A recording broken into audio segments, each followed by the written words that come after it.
Every year, thousands of people report waking up with an entity standing in their room. But when investigators look into these cases, they almost always focus on who these beings are and why they are here. They skip right past the most revealing part of the encounter, the first minute. 60 seconds is the time it takes to boil water for instant coffee. It is the smallest denomination of meaningful time we have, a rounding error in a human life. Yet this exact window is where the unexplainable pattern hides. If you strip away the tabloid versions and dig into the raw testimonies given under hypnotic regression, a very different picture emerges. When witnesses are pressed to slow down and describe the initiation of contact, they do not describe a chaotic blur. They land on a sequence of structurally and procedurally identical beats. Standard clinical explanations categorize these events as sleep paralysis, a temporal lobe misfiring, or a shared cultural mythology spread through mass media. But those explanations fracture when you look at the archives.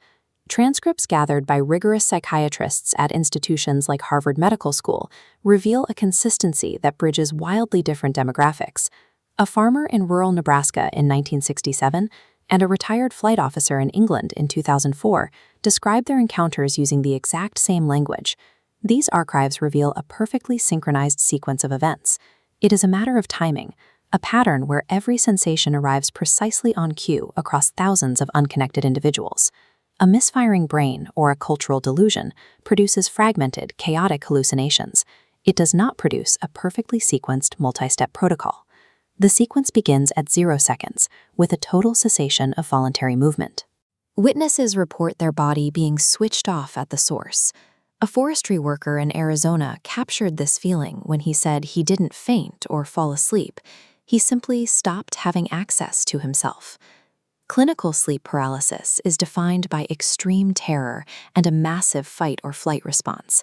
Yet witness after witness describes this specific shutdown as sudden, total, and deeply calm, a feeling of inevitability rather than a struggle.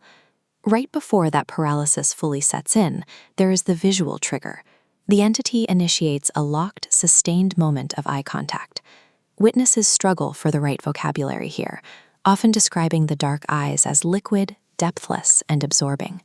This flowchart compares standard clinical models to the reported encounters. On the top timeline, standard sleep paralysis occurs during the internal transition between sleep states. On the bottom timeline, the reported protocol shows paralysis initiating after an external visual cue. The causal chain is inverted. These people are not paralyzed and then looked at. They are paralyzed by being looked at. The eye contact functions as a mechanism. It acts as a targeted neurological override that appears to be productive of the paralysis rather than coincidental to it. At 15 seconds, the witnesses undergo a scan. They report a rapid head-to-toe assessment. It is a survey that is perceived conceptually, as if information is being retrieved from them without a physical touch.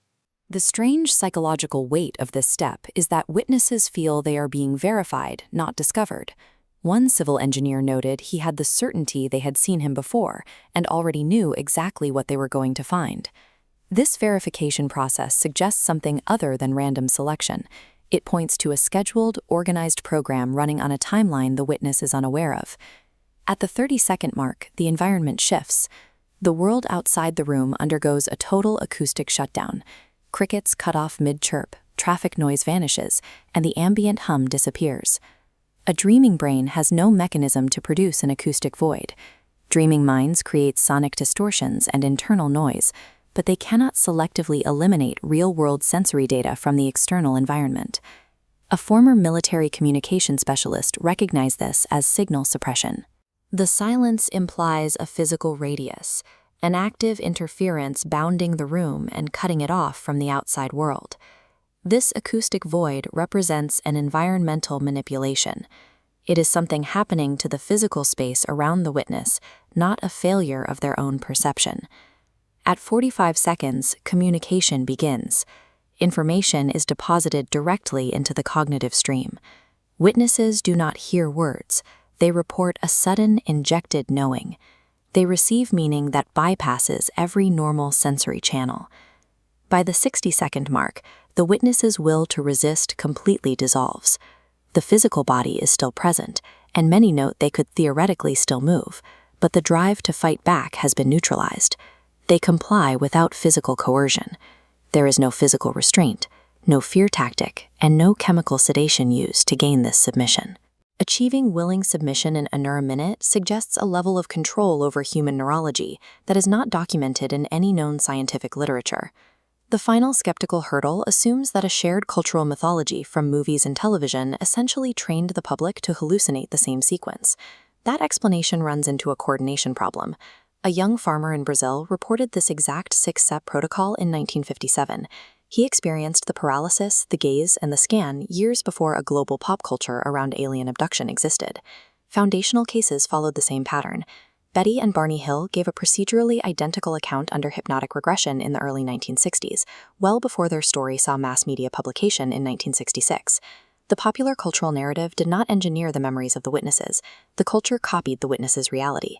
The data presents a stark reality.